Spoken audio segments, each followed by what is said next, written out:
नमस्कार साथियों, साहित्यशाला चैनल में आप सबका फिर से बहुत बहुत स्वागत है। उम्मीद है पहले अपलोड की हुई सारी कहानियाँ एवं कविताएं आपको बेहद पसंद आई होंगी।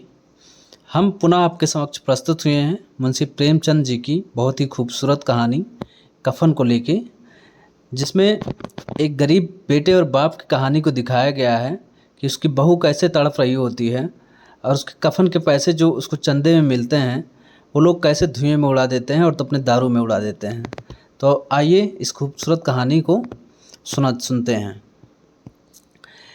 झोपड़ी के द्वार पर बाप और बेटा दोनों एक बुझे हुए अलाव के सामने चुपचाप बैठे हुए थे और अंदर बेटे की जवान बीबी बुधिया प्रसव वेदना में पछाड़ खा रही थी।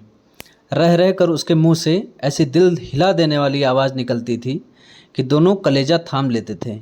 जाड़ों की रात थी, प्रकृति सन्नाटे में डूबी हुई, सारा गांव अंधकार में लय हो गया था। घीसू ने कहा, मालूम होता है बचेगी नहीं। सारा दिन दौड़ते हो गया, जा देख तो आ। माधव चिढ़कर बोला, मरना ही है तो जल्दी मर क्यों नहीं जाती, देख कर क्या करूं। तू बड़ा बेदर्द है बे, साल भर जिसके साथ सुख चैन से रहा उसी के साथ इतनी बेवफाई।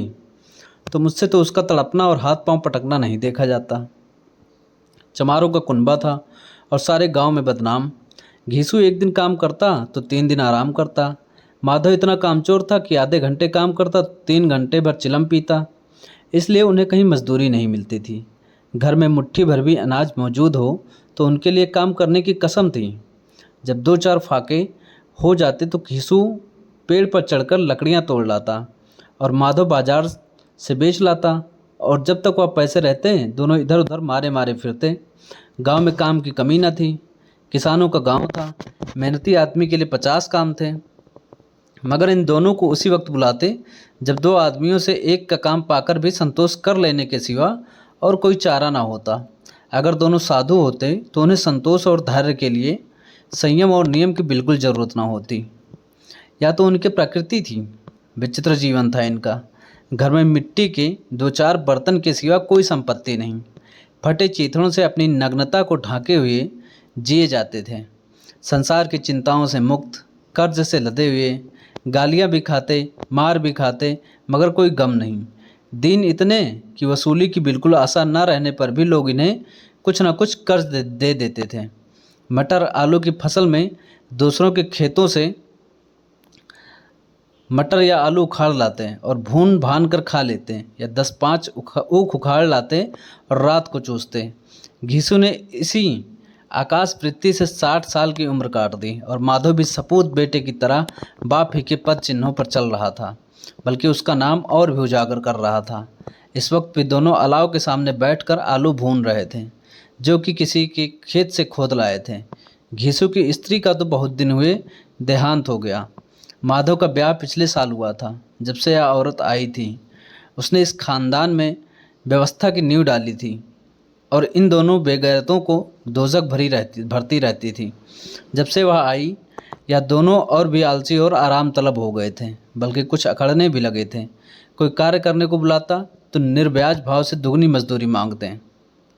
वही औरत आज प्रसव वेदना से मर रही थी और यह दोनों इसी इंतजार में थे कि वह कब मर जाए तो आराम से सोएं।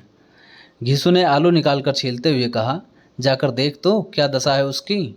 चुड़ैल का फिसाद होगा और क्या, यहाँ तो ओझा भी 1 रुपये मांगता है। माधव को भय था कि वह कोठरी में गया तो घीसू आलूओं का बड़ा भाग साफ कर देगा। बोला, मुझे वहाँ जाते डर लगता है। डर किस बात का है, मैं तो यहाँ हूँ ही। तो तुम ही जाकर देखो ना। मेरी औरत जब मरी थी तो मैं 3 दिन तक उसके पास से हिला तक नहीं था, और फिर मुझसे लजाएगी कि नहीं। जिसका कभी मुंह नहीं देखा आज उसका उघड़ा हुआ बदन देखूं।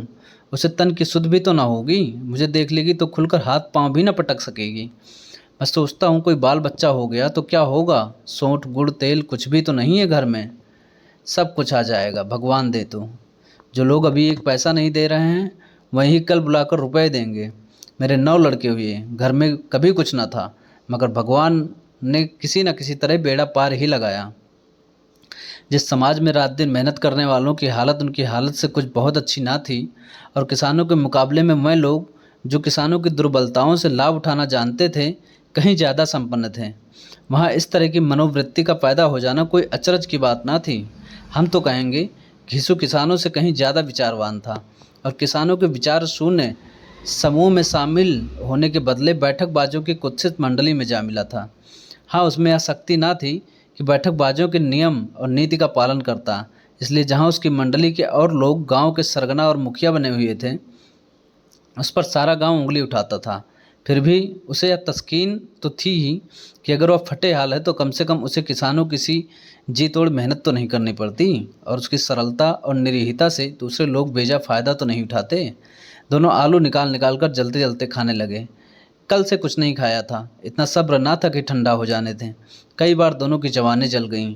छिल जाने पर आलू का बाहरी हिस्सा जबान, हलक और तालू को जला देता था और उस अंगारे को मुंह में रखने से ज़्यादा खैरियत इसी में थी कि वह अंदर पहुंच जाए। वहां उसे ठंडा करने के लिए काफ़ी सामान थे, इसलिए दोनों जल्द जल्द निकल जाते। हालांकि इस कोशिश में उनकी आंखों से आंसू निकल आते। घीसू को उस वक्त ठाकुर की बारात याद आई जिसमें 20 साल पहले वह गया था। उस दावत में जो उसे तृप्ति मिली थी वह उसके जीवन में एक याद रखने लायक बात थी और आज भी उसकी याद ताज़ा थी। बोला, वह भोज नहीं भूलता। तब से फिर उस तरह का खाना और भरपेट नहीं मिला। लड़की वालों ने सबको भरपेट पूरियाँ खिलाई थी, सबको, छोटे बड़े सब ने पूरियाँ खाई और असली घी की। चटनी, रायता, 3 तरह के सूखे साग, एक रस्सेदार तरकारी, दही, चटनी, मिठाई। अब क्या बताऊं कि उस भोज में क्या स्वाद मिला। कोई रोक टोक नहीं थी।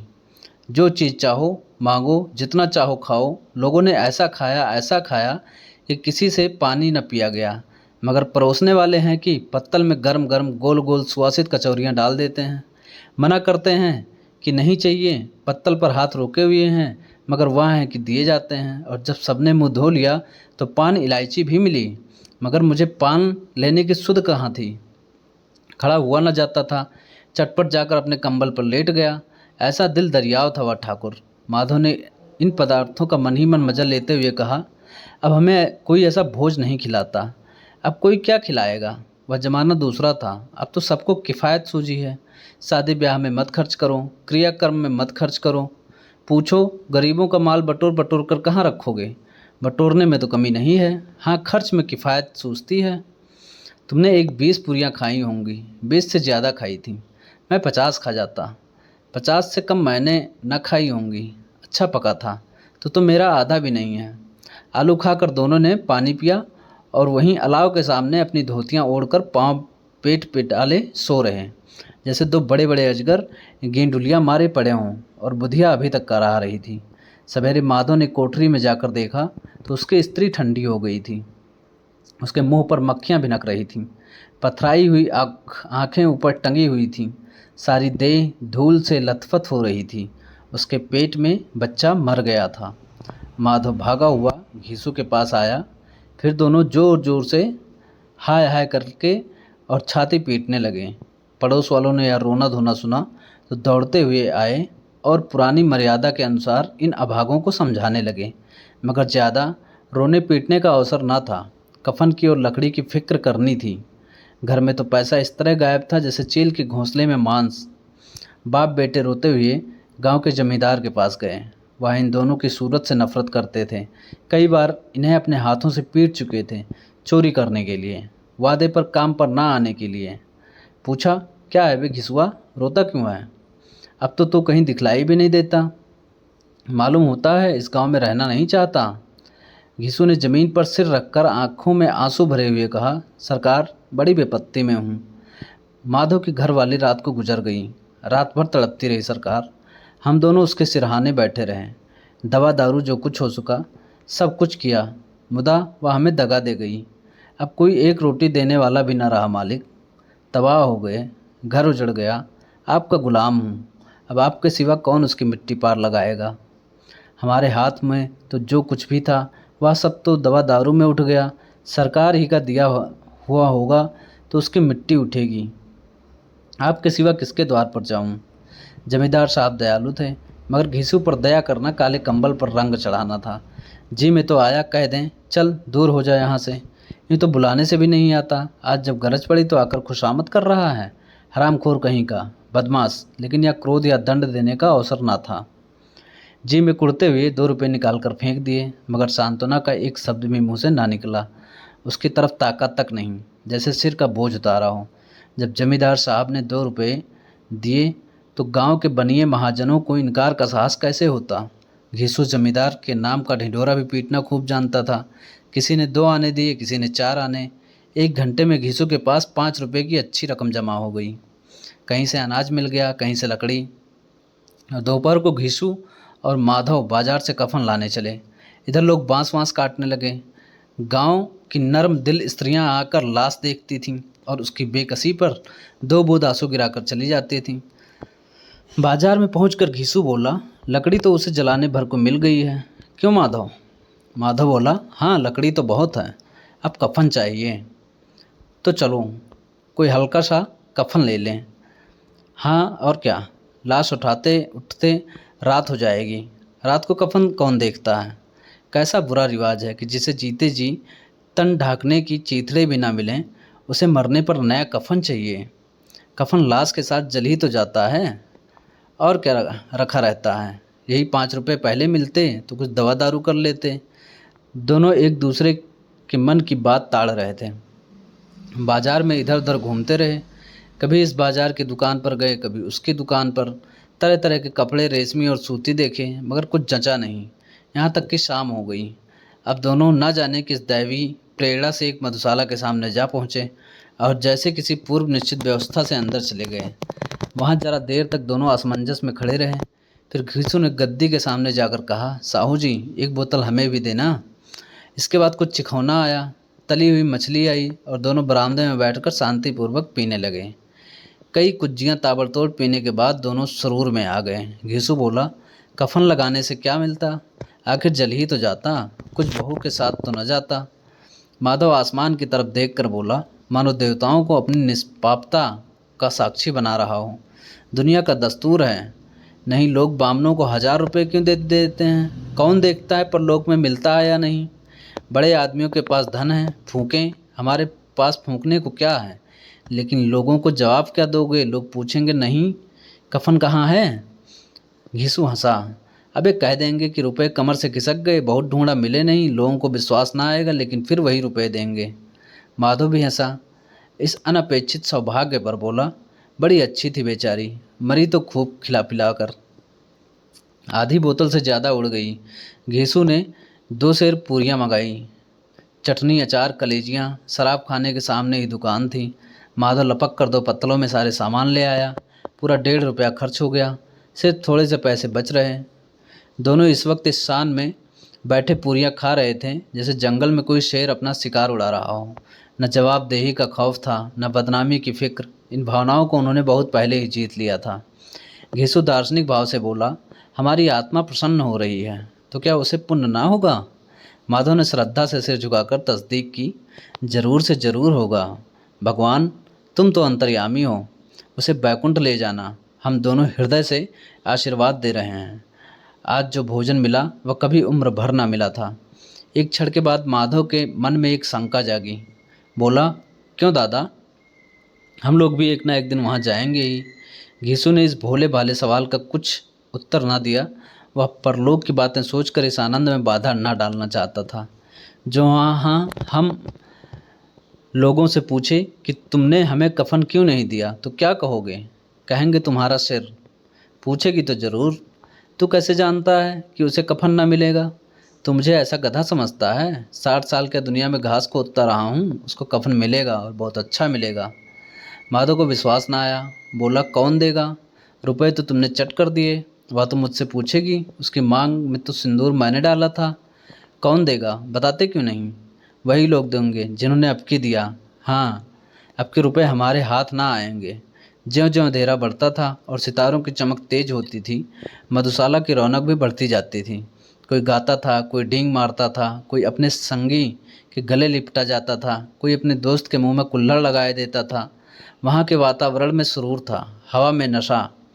कितने तो यहाँ आकर एक चुल्लू में मस्त हो जाते थे। शराब से ज़्यादा यहाँ की हवा उन पर नशा करती थी। जीवन की बाधाएं यहाँ खींच लाती थीं और कुछ देर के लिए यह भूल जाते थे कि वह जीते हैं या मरते हैं, या न जीते हैं न मरते हैं। और यह दोनों बाप बेटे अब भी मज़े ले लेकर चुस्कियाँ ले रहे थे। सबकी निगाहें इनकी ओर जमी हुई थीं। दोनों कितने भाग्य के बली हैं, पूरी बोतल बीच में है।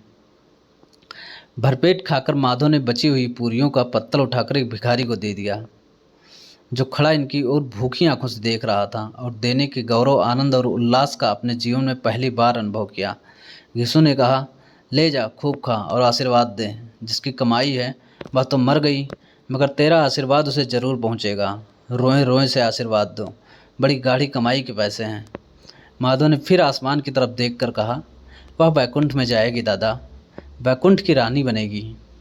घिसू खड़ा हो गया और जैसे उल्लास की लहरों में तैरता हुआ बोला, हाँ बेटा, बैकुंठ में जाएगी। किसी को सताया नहीं, किसी को दबाया नहीं, मरते मरते हमारी ज़िंदगी की सबसे बड़ी लालसा पूरी कर गई। वह न बैकुंठ जाएगी तो क्या ये मोटे मोटे लोग जाएंगे, जो गरीबों को दोनों हाथों से लूटते हैं और अपने पाप को धोने के लिए गंगा में नहाते हैं और मंदिरों में जल चढ़ाते हैं। श्रद्धालुता का यह रंग तुरंत ही बदल गया। अस्थिरता नशे की खासियत है। दुख और निराशा का दौरा हुआ। माधव बोला, मगर दादा, बेचारी ने जिंदगी में बड़ा दुख भोगा, कितना दुख झेलकर मरी। वह आंखों पर हाथ रखकर रोने लगा, चीखें मार मार कर। घिसू ने समझाया, क्यों रोता है बेटा, खुश हो कि वह मायाजाल से मुक्त हो गई, जंजाल से छूट गई। बड़ी भाग्यवान थी जो इतनी जल्द माया मोह के बंधन तोड़ दिए। और दोनों खड़े होकर रोने लगे। ठगनी क्यों नैना झमकावे, ठगनी। पियक्कड़ों की आंखें इनकी ओर लगी हुई थीं और यह दोनों अपने दिल में मस्त गाए जाते थे। फिर दोनों नाचने लगे, उछले भी, कूदे भी, गिरे भी, मटके भी, भाव भी बनाए, अभिनय भी किए और आखिर नशे में मदमस्त होकर वहीं गिर पड़े। धन्यवाद। तो यह कहानी थी कफन, जो कि प्रेमचंद जी की थी। उम्मीद है आप सबको बेहद पसंद आई होगी। अगर पसंद आई हो तो हमारे उत्साहवर्धन के लिए हमारे चैनल को सब्सक्राइब करें, लाइक करें और कमेंट करके हमारा उत्साहवर्धन ज़रूर करें। धन्यवाद।